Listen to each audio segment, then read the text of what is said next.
Hey everyone, welcome back and happy. What is today? Thursday. Hi guys, welcome back. Happy Thursday. Um, I will say I hope you guys enjoyed the live today. The Real Housewives of Salt Lake City live. I think that we addressed a lot of things, and unfortunately, that's not even where I wanted to go with the day. It is so consuming, dramatic, exhausting, but also at the end of the day, if somebody goes on a platform with millions of viewers, like what else are you supposed to do? It's one of those weird situations, like damned if you do, damned if you don't. But with that, we're back to talk about some more Real Housewives of Salt Lake City. So before we jump in, if you haven't already, go ahead, pop off in the comment section. If you're not subscribed, get subscribed. Don't forget to hit that notification bell. And thank you guys um, for understanding that I am at my house in Hilton Head. I am not um, in Charleston in my studio. So thanks, guys. I appreciate it. I'm sorry. I saw a couple comments where people are like, get back in your studio. And I'm like, I kind of like this background better. But here we go. As far as like, oh, oh, by the way, I was about to say, here we go. Um, I can't even talk about this. I'm getting messages from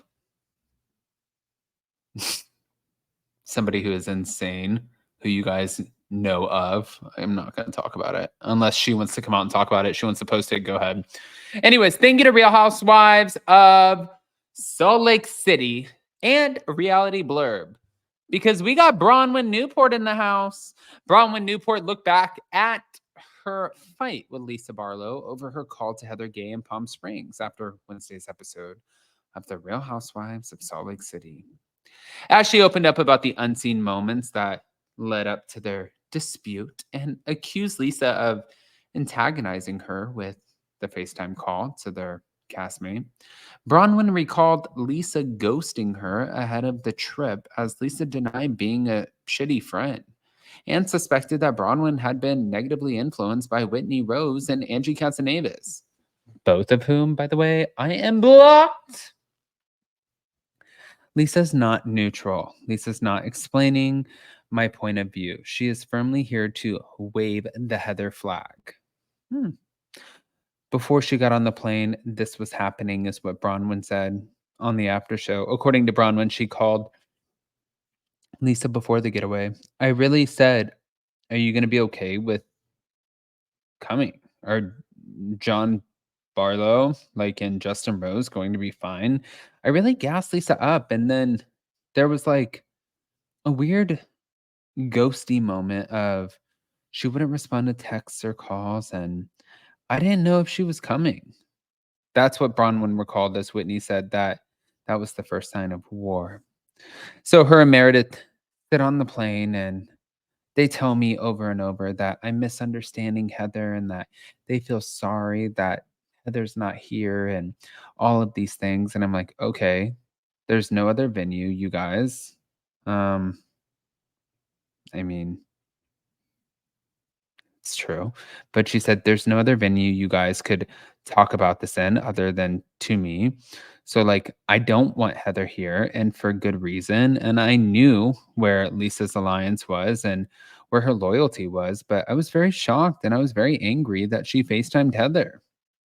But although Lisa insisted on the episode that she simply missed Heather and believed the other ladies felt the same, Bronwyn suspected that the call was a personal attack. That didn't feel like supporting Heather or feeling sorry for my friend that's not on this trip. That felt like antagonizing to me just to make me mad. And it did, is what she said. But in her own Real Housewives of Salt Lake City after show segment, Lisa suggested that Bronwyn was upset with her for not being angry at Heather. I don't need to be upset with Heather. I can still be a good friend to you and be a good friend to Heather. I'm not a shitty friend. And I'm like, you're upset. I'm not thinking the same way you are, but I'm like, we're all friends with Heather. And from what I understood, you wanted Heather on this trip. So I don't know why you're upset that I'm calling her. But still, Lisa admitted that in hindsight, it may have been a better idea to have called Heather privately. But Lisa went on to signal Bronwyn's friendship with Whitney and Angie. She said, I think it's easy for her to start saying all of these bullshit things about me.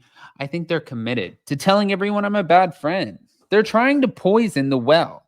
And I don't get friends like that. I don't start being friends with someone because of my disdain for somebody else.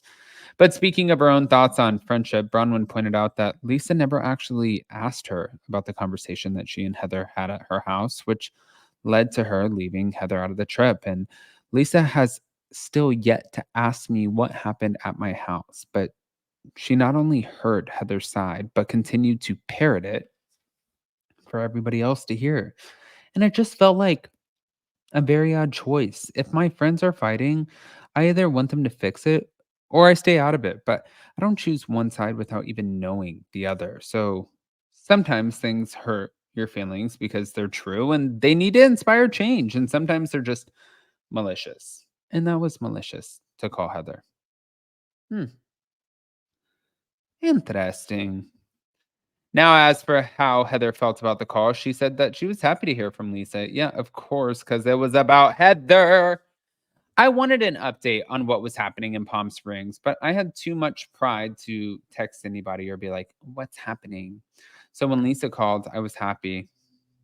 I love the way our friendship is right now. She then said she was offended by Bronwyn's reaction to Lisa's call. It's offensive to me that just you guys being friends with me in front of Bronwyn or behind her back, like that's offensive in any way. However, how about Bronwyn? These are my friends, much more than they are your friends. So you should give them a little bit of grace if they want to reach out. It's a FaceTime. They didn't invite me and have me show up and make my own t-shirt and participate in all the activities. I felt bad that I wasn't included. And there's a part of me that was like, they're having a great time without me. But they could just go on their merry way, and that would be devastating to me. And so to be remembered and to have her reach out just made me feel good, that I wasn't forgotten. Shut up. God, this is such a reach. Heather Gay. This is the fakest. But equally as excited was Meredith Marks, who said, I was thrilled to see that, but Bronwyn was not. She then admitted that Lisa's call may not have happened at the best time. It's not abnormal to want to check on your friend. But I do, she said, but do I think you need to throw it in her face? No. Mm. Okay, guys. So I am looking at this like, what the one? I'm trying to see because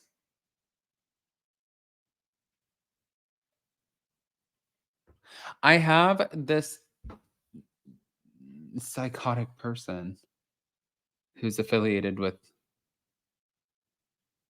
one of the Salt Lake City people blowing up my phone right now.